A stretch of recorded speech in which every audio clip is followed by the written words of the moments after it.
चल हो जा शुरू। केसरिया से मन जोगी हुआ रे, दिल झूमे देखो पतवारा हुआ रे, दिल झूमे देखो पतवारा हुआ रे। हर पल मनाओ केसरी त्योहार। विमल, बोलो जुबान केसरी। स्वागत है भाई, स्वागत है, स्वागत है भाई, स्वागत है।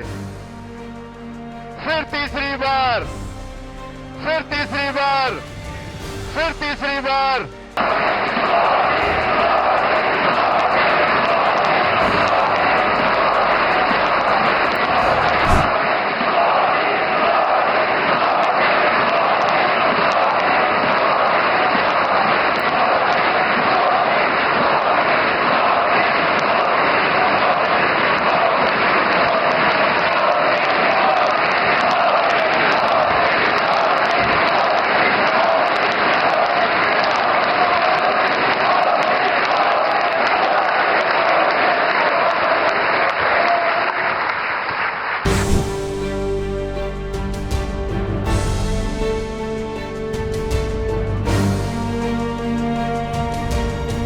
साथियों, मेरा बहुत सौभाग्य है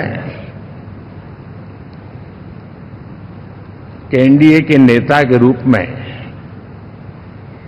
आप सब साथियों ने सर्वसम्मति से चुन करके मुझे एक नया दायित्व दिया है और इसके लिए मैं आपका बहुत बहुत आभारी हूं।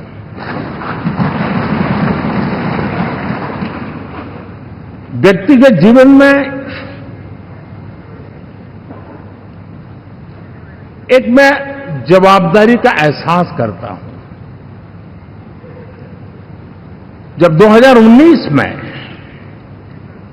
इस सदन में मैं बोल रहा था, आप सबने मुझे नेता के रूप में चुना था और तब मैंने एक बात पर बल दिया था, विश्वास। आज जब आप मुझे फिर से एक बार ये दायित्व देते हैं, इसका मतलब है कि हम दोनों के बीच, हम आपस में विश्वास का सेतु इतना मजबूत है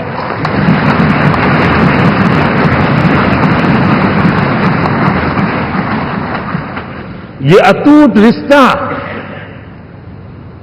विश्वास की मजबूत धरातल पर है और ये सबसे बड़ी पूंजी होता है। और इसलिए ये पल मेरे लिए भावुक करने वाले भी है। पीएम जिंदा है कि मर गया?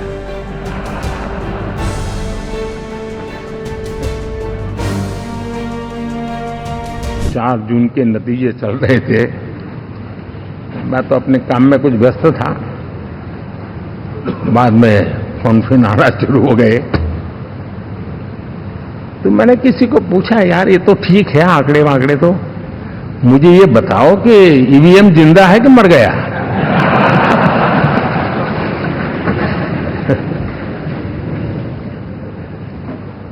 क्योंकि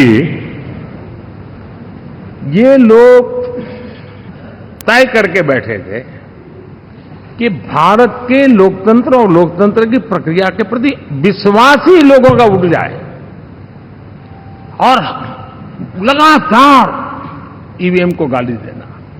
और मुझे तो लगता था कि शायद इस बार वो ईवीएम की अर्थी का जुलूस निकालेंगे, लेकिन 4 जून शाम आते आते उनको ताले लग गए, ईवीएम ने उनको चुप कर दिया। ये ताकत है भारत के लोकतंत्र की, ये ताकत है भारत की निष्पक्षता की, ये भारत की ताकत है भारत के चुनावी तंत्र की, चुनाव आयोग की। और मैं मानता हूं कि ये, आशा करता हूं कि 5 साल तो अब ईवीएम शायद मुझे नहीं सुनाई देगा।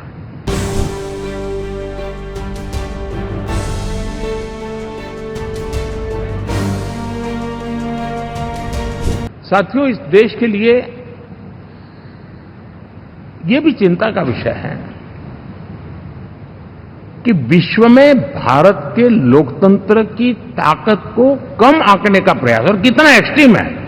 मैं दुनिया में ढोल पीट रहा हूं कि हम मदर ऑफ डेमोक्रेसी है, और ये दुनिया में जाकर के बता रहे नहीं नहीं हमारे देश में तो डेमोक्रेसी ऐसा कुछ नहीं, कि वो मोदी बैठ गया है, वो एक चाय बेचने वाला यहां पहुंच कैसे गया, कुछ तो गड़बड़ की होगी। ये जो इनकी मनस्थिति है जी,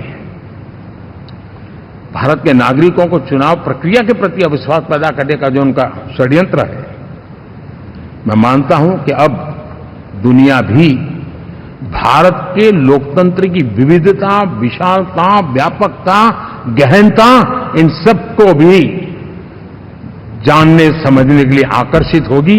ऐसे इस चुनाव के नतीजे में देख रहा हूं। ये थोड़े दिन, क्योंकि 10 साल से ऐसे अवसर नहीं मिले, तो शायद ये उबाल जरा ज्यादा रहे। साथ साथ हम नए नए सांसद आए हैं, कुछ पुराने सांसद हैं, कुछ ज्यादा अनुभवी सांसद भी हैं। आप देखते हैं कि इन दिनों, पिछले 2 दिन से आप टीवी पे देखते होंगे, एक भी सच्चाई मुझे उसमें नजर नहीं आई। कोई ये कह रहा है, कोई वो कह रहा था, सब मैंने कहा भी जरा पूछो तो ये जानकारी लाते कहां से, गपगोले चला रहे, किसी के खाते में कुछ भी डाल करके चल रहा है। तो मतलब ये थोड़े दिन, क्योंकि 10 साल से ऐसे अवसर नहीं मिले हैं, तो शायद ये उबाल जरा ज्यादा रहेगा। लेकिन आप मान के चलिए जी, ऐसे लोग कोई पहुंचेंगे, बस साहब मेरा अच्छा संबंध है, मंत्री में आपका नंबर कर सकता हूं, आया, हमें भी पता नहीं होता है यार, हो सकता है मिनिस्टर बनने का ही रास्ता होगा, तो हम भी गलती से उसका हाथ पकड़ लेते हैं और वो पता नहीं वो किस खाई में डुबो देता है। कभी कभी तो शायद अब तो टेक्नोलॉजी ऐसी है कि हो सकता है मेरे सिग्नेचर से कोई लिस्ट बाहर निकल जाए कि ये मंत्री बन गए, हो सकता है कोई बुद्धिमान डिपार्टमेंट भी बांट दे। तो आजकल कई लोग सरकार बनाने में लगे हुए हैं, मंत्री पद बांट रहे हैं, पद बांट रहे हैं, व्यवस्था बांट रहे हैं।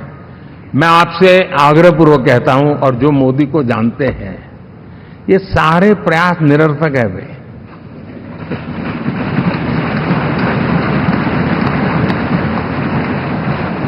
आप भी किसी का फोन आ जाए तो 10 बार वेरीफाई कीजिए कि जिसने फोन किया है वो सचमुच में अथॉरिटी है। अदरवाइज कोई भी कहे भाई आपका नाम हो गया है, सुबह परिवार को बुला लीजिए, शपथ समारोह में आना है, हो गया। तो ऐसी गपबाजी करने वाली एक बहुत बड़ी फौज रहती है।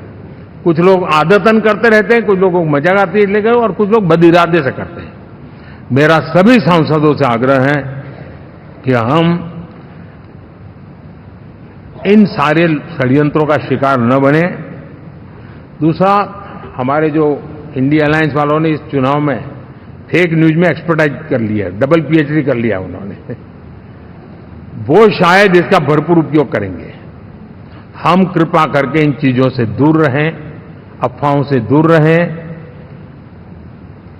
ये जो टीम बैठी है वो अनुभवी टीम है, मुझे भी सही सलाह देने वाली टीम है, और इसलिए टीम मिलकर के बहुत सही निर्णय करने वाली है।